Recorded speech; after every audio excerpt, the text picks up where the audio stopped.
Thunderbolts, ou seria os Novos Vingadores, acabou de sair no cinema, mas notícias já estão caindo na internet sobre o posicionamento da Disney em relação à Marvel e da Marvel em relação à Disney, o que deve gerar umas atitudes radicais por parte do estúdio, incluindo o possível cancelamento de projetos por vir.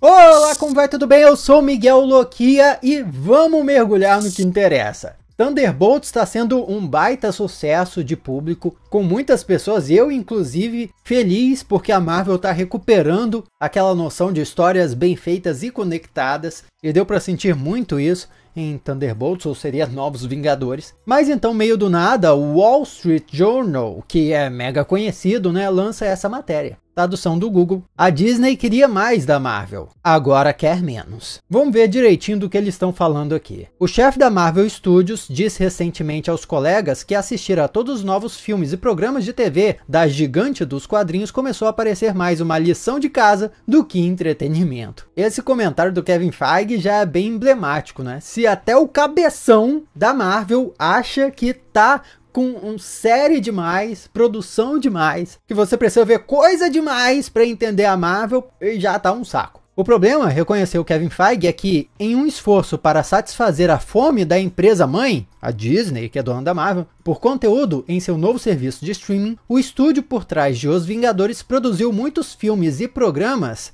e séries, no caso, com histórias interconectadas. A enxurrada de material do universo cinematográfico da Marvel, ou UCM, no Disney Plus, sobrecarregou e, por fim, alienou os espectadores. Também esgotou os recursos de Feige e da sua equipe, diluindo a qualidade de sua produção. As vendas de bilheteria, a popularidade no streaming e a posição antes intocável da Marvel na cultura pop sofreram. Vários desses detalhes, vale mencionar, eu já tinha comentado aqui no canal e estavam relatados aqui nesse livro, né, O Reinado da Marvel Studios, que tem uma edição nacional também. Então já era sabido que um dos grandes responsáveis pela queda de qualidade da Marvel foi a pressão da Disney para produzir mais para o Disney Plus. Mas agora estamos ouvindo dos próprios manda-chuvas da parada, né? Agora o Kevin Feige está liderando uma reformulação interna, com o objetivo de colocar o estúdio de volta nos trilhos. A Marvel está produzindo menos séries de TV, com histórias independentes, que não exigem conhecimento prévio do UCM. Feige está focado em consertar a programação cinematográfica do estúdio após fracassos recentes, como Capitão América Admirável Mundo Novo, de fevereiro. Acho muito bom esse conceito de produzir menos e cada história ser boa, funcionar por conta própria, sem depender de mais nada. O primeiro grande teste de sua redefinição chegou essa semana com Thunderbolts, sobre uma equipe de ajudantes fracassados e outros personagens de segunda categoria que salvaram o mundo na ausência dos Vingadores. As primeiras bilheterias indicam que a estreia arrecadará 70 milhões, ou 75 milhões nos Estados Unidos e Canadá, neste fim de semana, o que eu colocaria no patamar mais baixo entre os lançamentos da empresa. Ou seja, ainda assim, com essa redefinição, Thunderbolts não estaria lucrando muito, pelo menos inicialmente. Ainda assim, as críticas a Thunderbolts têm sido amplamente positivas. Se os fãs gostarem do filme, provavelmente estarão ansiosos para assistir o Quarteto Fantástico em julho, que levará diretamente às duas sequências de Vingadores em 2026 e 2027. É interessante a quantidade de detalhes que eles passam nessa matéria. Logo depois de Vingadores Ultimato, a equipe criativa começou a se reunir em seu escritório, no estúdio Disney, para descobrir o que o universo cinematográfico da Marvel poderia fazer em seguida. A alta liderança da Disney tinha outra prioridade. O CEO da Disney, né, o Bob Iger, estava lançando o Disney Plus como a sua resposta à Netflix, e ele precisava de muitas séries novas para o projeto e contava com a Marvel para fornecer muitas delas. A estratégia se tornou apenas expansão, expansão, expansão, disse uma pessoa que trabalhava na Marvel na época. Agora olha que insano isso, ó. Pessoas que trabalharam na Marvel no início da década de 20 disseram que era difícil conseguir tempo suficiente com o Kevin Feige para obter o seu feedback. Como resultado, às vezes, o pessoal passava trabalhando semanas que acabavam se mostrando inúteis quando o Kevin Feige se manifestava. Tipo, aí demorava para falar, quando falava ele dizia não gostei, e daí os funcionários acabavam com pouco tempo para implementar suas mudanças antes do prazo. Deve ter sido um inferno trabalhar com a Marvel Marvel naquela época. Há muito tempo conhecida como um dos estúdios mais econômicos de Hollywood, a Marvel começou a gastar loucamente, assim como outras empresas de mídia que lançaram serviços de streaming. O custo não era o problema na corrida para impressionar Wall Street, com um grande número de assinantes. É o problema no qual a Disney se vê hoje em dia. As séries, as produções são super caras, mas não dão um retorno que eles esperam. A Marvel também sofreu com isso. A disfunção interna começou a se manifestar na produção da Marvel. Os espectadores reclamaram que havia muito conteúdo da Marvel para acompanhar e que uma proporção cada vez maior dele era ruim. E esse problema não foi só nas séries, não. Olha aqui, no último segundo a Marvel decidiu que o roteiro do seu filme de vampiro Blade não era bom o suficiente e interrompeu a produção em 2023, enquanto o equipamento já era enviado para os estúdios de gravação em Atlanta. Quando a produção do filme As Marvels de 2023 começou, os cineastas receberam pouca atenção do sobrecarregado Kevin Feige. E, justamente, As Marvels custou cerca de 300 milhões e foi o maior fracasso da Marvel, porque arrecadou apenas 206 milhões. E aqui comentam até, olha, da reunião que os executivos da Marvel fazem anualmente, que fizeram em 2023, na tentativa de reposicionar o estúdio. Olha, a Marvel lançará apenas 1 ou 2 séries em live action para o streaming por ano, a partir de 2026, no caso. E já encomendou várias temporadas de algumas delas para que suas histórias possam continuar sem passar para a tela grande. Ou seja, querem trabalhar só com séries que vão ter mais de uma temporada para que essas séries funcionem de forma independente dos cinemas. Em relação aos filmes, né, a prioridade da Marvel é garantir que os próximos 2 Vingadores estendam o histórico de sucesso da franquia. E o Kevin Feige já vinha conversando há mais de um ano com Robert Downey Jr., que interpretou o Homem de Ferro, e era adorado pelos fãs, sobre o seu retorno ao UCM. Eles discutiram a possibilidade de ele interpretar o Doutor Destino, um dos vilões mais conhecidos da Marvel nos quadrinhos, mas ainda não haviam definido quando ou em qual filme. Então eles renomearam o filme de 2026 para Vingadores Doomsday, aqui é a tradução do Google, tá? Com a sua maior estrela no papel título, no caso Robert Downey Jr. como destino, né? Feige também recontratou Anthony e Joe Russo, que dirigiram Downey em Vingadores Ultimato. Trazer de volta o talento por trás de um sucesso de bilheteria para uma sequência é uma das propostas mais caras de Hollywood. Mas pessoas que trabalharam com Kevin Feige dizem que ele gosta de recorrer a pessoas em quem confia, principalmente em momentos de urgência. De muitas maneiras, a Marvel voltou à sua estratégia de antes do boom do streaming, como se os últimos 5 anos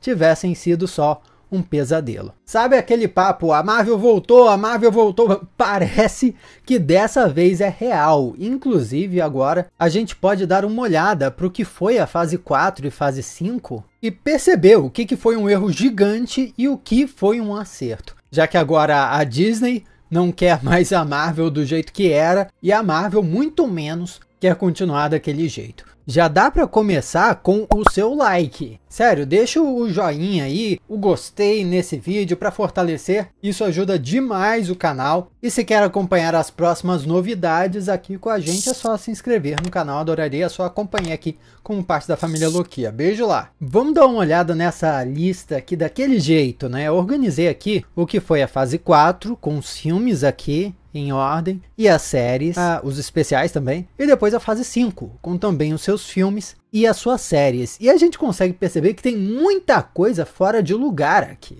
Só fizeram realmente porque tinham que fazer alguma coisa, ó. Na fase 4, começa com Viúva Negra, a gente já sabe que esse filme tinha que ter saído já há muito tempo, antes até de Vingadores Ultimato. Mas, uma vez que esse filme serviu também para apresentar novos personagens, como a Helena, como nova Viúva Negra, e mesmo o Guardião Vermelho, dá para considerar o filme como um passo seguinte a partir do legado de Ultimato, sim. Então, deixa a Viúva Negra aqui. Agora, Shang-Chi, a Lenda dos 10 Anéis, Por mais que eu goste muito do filme, ele tá muito deslocado. Shang-Chi não apareceu depois, não houve consequências do que rolou nesse filme. Aquela cena pós-créditos emblemática, em que estão rastreando um sinal saindo dos 10 anéis dele e também nada. Então, pra mim, nitidamente, esse não deveria estar aqui. Eternos. Preciso nem falar muito, né? A gente sabe-se lá quando vamos ter um retorno da história desse filme, então definitivamente não fase 4. Homem-Aranha Sem Volta Pra Casa. Filmaço, importante, definitivamente esse aí fica. Doutor Estranho no Multiverso da Loucura também tem a sua importância, né? Vamos ver as consequências dele aí no fim da saga do multiverso. Thor, Amor e Trovão,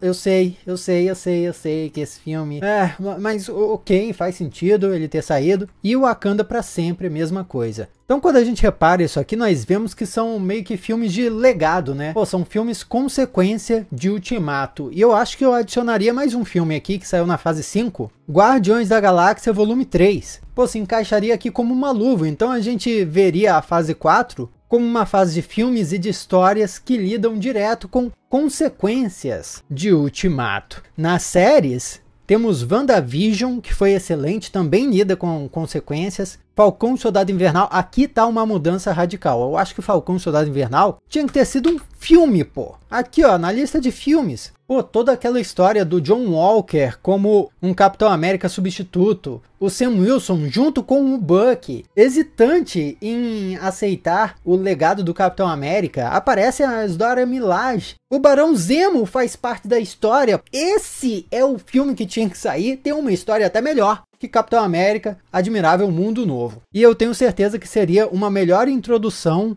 ao Capitão América do Sam Wilson para o grande público do que o filme Capitão América 4 foi. Então, Loki funcionou muito bem como série, mas imagina a história de Loki nos cinemas. Loki parte 1, vai! Um filme com esse personagem, ainda mais considerando a importância que ele vai ter nos próximos Vingadores. Nossa, isso seria sensacional. O Arif, ok, fica no Disney Plus, série. Gavião Arqueiro, também é uma série ingênua, né? Divertidinha. Introduz a nova Gavião Arqueira e mostra aí Helena Belova voltando. Poderia muito ser um filme, viu? Ainda mais que aquele esquema da Marvel de 6 episódios que não parecem episódio de televisão, mas sim um filme estendido. Então, Gavião Arqueiro também podia ser filme. Cavaleiro da Lua não devia ter saído, vamos combinar. Aparentemente, assim, eu sou um dos poucos que gosta muito dessa série. Mas ela tá perdida no meio da fase 4, não se conecta com nada, a gente não sabe no que vai dar, enfim. Miss Marvel é uma série adolescente, divertidinha, tipo uma série da Disney. Então funciona muito pro streaming, apesar da série ter deixado muito a desejar, mas eu acho que não deveria ser filme não, só deveria ser uma série melhor planejada, vai. Agora, Mulher Hulk, essa é uma série que, apesar de ter a estrutura de série e funcionar, assim, em termos de estrutura, no Disney Plus, a história se beneficiaria muito se a Mulher Hulk tivesse aparecido primeiro nos cinemas. Então eu acho que toda essa história de origem dela, e até um primeiro vilão, quem sabe, deveria ser coisa dos cinemas, para depois a personagem ir para o Disney Plus. Todo esse arco de consequências de Ultimato ficaria, né, bem representado nos cinemas. Viúva Negra, Homem-Aranha, Doutor Estranho, Thor, Pantera Negra, Guardiões da Galáxia, que foi o fim da equipe, Falcão e Soldado Invernal, o que acontece com ele, né, depois de receber o escudo, Loki, afinal o Loki escapou com o Tesseract, e a gente vê aqui o que acontece, né, o público no cinema tinha direito de saber. Gavião Arqueiro, mesma coisa, né, com o personagem, como é que ele lidou com a perda da Viúva Negra depois, e Mulher Hulk, explorando o que rola depois com um Hulk inteligente. A fase 4 também teve esses especiais. Lobisomem na Noite foi bem divertido, mas é o mesmo esquema de Cavaleiro da Lua. Não levou a nada até agora. Então eu acho que não devia ter saído. Deixa só o especial de Natal dos Guardiões da Galáxia na fase 4 e tá maravilhoso. A fase 5 acho que já fica um pouco complicada, porque temos Homem-Formiga e a Vespa, Quantumania, que ok, tinha que sair porque se conecta com o multiverso, apesar de ter sido um filme horrendo, mas as Marvels talvez não devesse ter sido filme. Tirando a cena pós pós-créditos que mostra o Fera dos X-Men, sendo uma conexão com a saga do multiverso e tudo mais, a presença da Monica Rambeau e da Kamala Khan, Miss Marvel, colocaria a história desse filme como uma continuação das duas séries aqui, ó, Miss Marvel e WandaVision, da fase 4. Então transformassem a história de As Marvels em uma série e pronto. Deadpool e Wolverine, ultra importante, beleza. Multiversos, X-Men sendo apresentados. Capitão América, Admirável Mundo Novo. Talvez não devesse se desenrolar como se desenrolou, mas ok. E é nas séries que o negócio fica estranho. Eu já vou separar aqui as animações, What If, X-Men 97 e Seu Amigão da Vizinhança, porque animações é um negócio à parte, não é? Funciona separado, a gente já tem essa noção. Loki, como eu disse, poderia ter sido um filme, então talvez poderia ter saído a continuação aqui. Aí sim ia estar ajudando a criar o hype para os próximos Vingadores. Imagina o grande público assistindo aquele final nos cinemas. Ia ser loucura. Agora, Invasão Secreta tem um potencial gigantesco, considerando o que acontece nos quadrinhos. Vários heróis sendo substituídos por Skrulls e tal, mas o UCM desperdiçou totalmente essa ideia. É o conceito que deveria ter sido guardado e não descartado desse jeito. Eu diria que não deveria nem acontecer, assim como Echo. O que foi essa série Echo? Horrível, horrenda, sabe? Desperdício de Rei do Crime. A melhor parte dessa série, sinceramente, tem poucos segundos, que foi a participação do Demolidor, que nem falou nada, só tava lá no episódio 1. Agora, Agatha, desde sempre, perfeito. Deixa ela aí. Demolidor Renascido, primeira temporada, introduzindo um novo núcleo, né, urbano, bacana. E Coração de Ferro ainda não podemos opinar, porque nesse momento não estreou, mas eu tenho a sensação de que também é uma série que deveria ser um filme, sabe? Transforma Coração de Ferro em Guerra das Armaduras, aquela série que anunciaram, nunca fizeram, virou filme, nunca fizeram e agora esqueceram. Na verdade, estão dando um perdido, fingindo que nunca falaram sobre isso. Daí já se vê que a fase 5 se focaria mais no multiverso, na nova formação do universo cinematográfico da Marvel, nos novos protagonistas, já preparando o terreno para o próximo mega crossover, que seria Vingadores Doomsday. Enquanto as séries, pô, As Marvels continua WandaVision e Miss Marvel da fase 4, Agatha desde sempre continua WandaVision e Demolidor Renascido nos introduz ou nos retorna um outro personagem. Assim como Deadpool, né, que recupera personagens antigos, é como se a fase 5 fosse sobre legado, antes do UCM. Dá até finalmente para meter o Shang-Chi aqui. Carismático, vai ter importância no próximo Vingadores. E o que fica sobrando é isso, Eternos, que claramente explora uma esquina do UCM que não deu muito resultado ainda. Os primórdios do universo, a origem secreta do universo Marvel e tudo mais. E eu sei, é verdade, o Celestial lá transformado foi importante no filme Capitão América 4, porque tiraram a Adamantium de lá, mas se esse filme não existisse, não faria diferença, era só dizer que acharam a Adamantium em outro lugar e pronto. Agora, Lobisomem na Noite e Cavaleiro da Lua claramente são do núcleo sobrenatural que não teve nenhum espaço. Quem sabe depois da saga do multiverso, e justamente por isso eles deveriam ficar para depois. Os 3 projetos aqui que simplesmente não se encaixam com nada. Fora esses 2 que a gente cortou. Agora comenta comigo se você acha que essa organização da fase 4 e da fase 5 ficou melhor do que a organização que a gente acabou tendo, hein? Eu acho que isso aqui é bem melhor. E fica aqui a minha recomendação para você conhecer Super Saga, se não conhece ainda, um universo de super-heróis que você vai ver se desenvolvendo através de décadas nessas histórias aqui. Vai conhecer mais em supersaga.com.br. É um projeto que só foi possível por causa da força da família Loquia aqui no canal. Aqui do lado tem outros vídeos que você já pode assistir. Muito obrigado pela sua companhia fenomenal. Sou Miguel Loquia e a gente se vê na próxima.